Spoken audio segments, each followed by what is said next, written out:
You finish your last set. You rack the weight. The shake is already in your hand before you have even caught your breath. It does not matter how you feel. It does not matter what you ate before training. The session is simply not complete without it. Miss the shake, and something feels wrong for the rest of the day. Not physically wrong, just wrong. Like you left something unfinished. Most people call this discipline, consistency, doing what serious lifters do. But discipline explains the first time you did it. It does not fully explain why skipping it today feels genuinely uncomfortable, even though you know one missed shake changes nothing. To understand what is actually happening here, you have to start with the science. Because the belief behind the post-workout shake is built on an idea that most people have never stopped to question: the anabolic window. The idea that there is a narrow 30 to 60-minute period after training during which your muscles are primed to absorb protein, and that missing that window costs you gains. This idea has been embedded in gym culture for decades.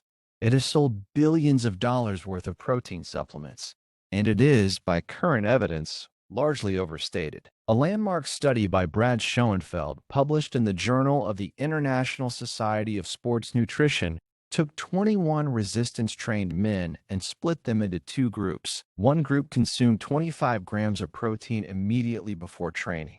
The other consumed the same amount immediately after.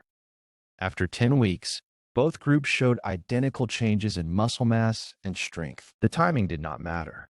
What mattered was total daily protein intake, not the minute you consumed it. A broader review of the literature, also by Schoenfeld and Alan Aragon, concluded that the anabolic window may extend to 5 or 6 hours surrounding training, not 30 minutes. For most people who eat a protein-containing meal within a few hours either side of training, the post-workout shake is nutritionally redundant.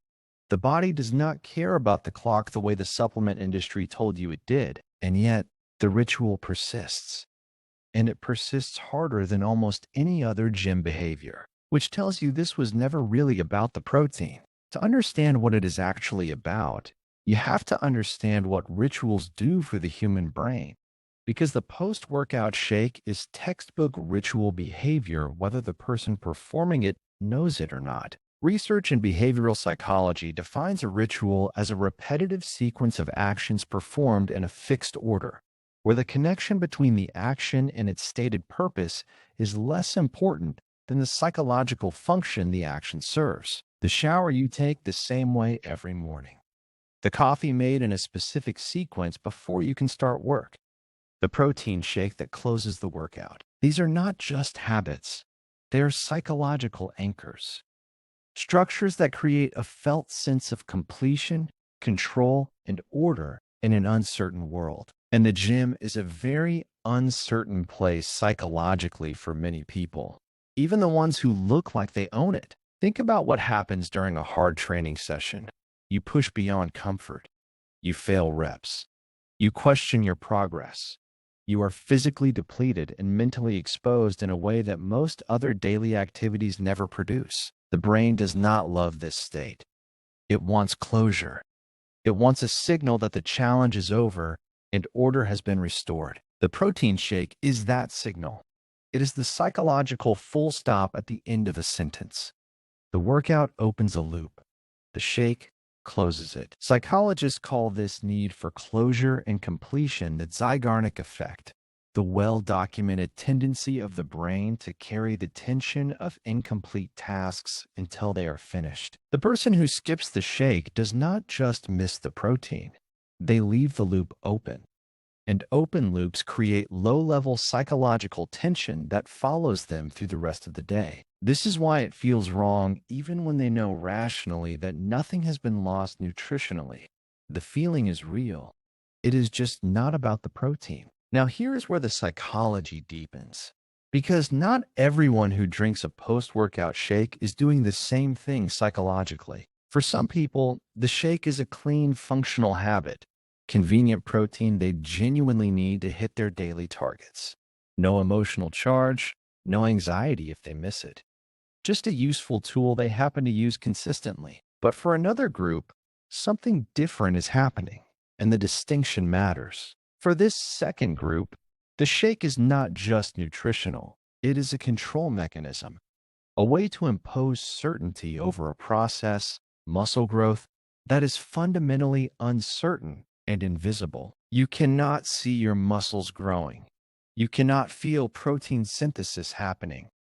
You train hard, and then you wait for weeks, for months, trusting that something is happening underneath the surface that you cannot verify. That kind of invisible progress is deeply uncomfortable for certain personality types, particularly people with perfectionist tendencies, high achievement orientation, or underlying anxiety about whether their effort is actually working. Research on perfectionism in exercise contexts, published in the Journal of Sport and Exercise Psychology, found that perfectionistic athletes showed significantly higher rates of rigid pre- and post-training rituals and reported greater distress when those rituals were disrupted. The protein shake, for this type of person, is a way to feel like they did everything right, like they closed every gap, like the outcome is now more secure because they completed the protocol perfectly. It is not discipline. It is a form of anxiety management disguised as discipline.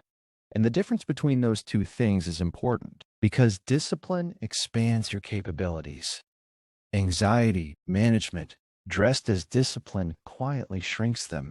There is also an identity layer here that rarely gets examined, and it is the most interesting one. Research on fitness identity, including studies published in behavioral medicine, found that people who build strong exercise-based identities use specific behaviors as markers of belonging to their self-defined group. In gym culture, having a post-workout shake is a visible behavior associated with serious training. It signals to yourself and to anyone watching that you are someone who knows what they are doing, who takes recovery seriously, who is not casual about this. Carrying the shaker, mixing it immediately after training, the deliberate nature of the ritual, all of it communicates something about who you are as a person. And once a behavior becomes identity, it stops being a choice. Skipping it is not just skipping a shake. It is temporarily not being the person you have decided you are. This is why the disruption of seemingly small rituals can produce reactions that feel disproportionate to their actual importance. Missing your post-workout protein does not cost you meaningful gains, but it does briefly destabilize a piece of how you understand yourself, and the brain treats that as a genuine threat. Research on ritual disruption, published in the Journal of Experimental Psychology, found that breaking established personal rituals produced measurable increases in anxiety and self-doubt independent of any real-world consequence. The anxiety is not irrational. It is just misattributed. It feels like it is about the shake. It is actually about the identity the shake is holding together. Now, here is the important question.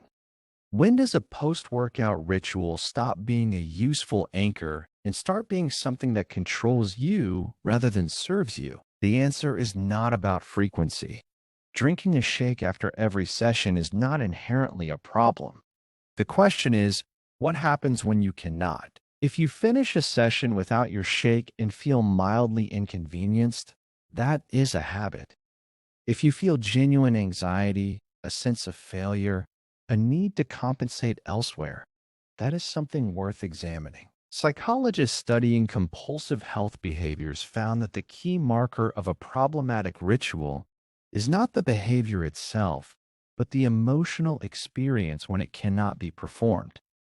Distress out of proportion to the actual consequence is the signal. The supplement industry understood this mechanism long before the psychology literature caught up.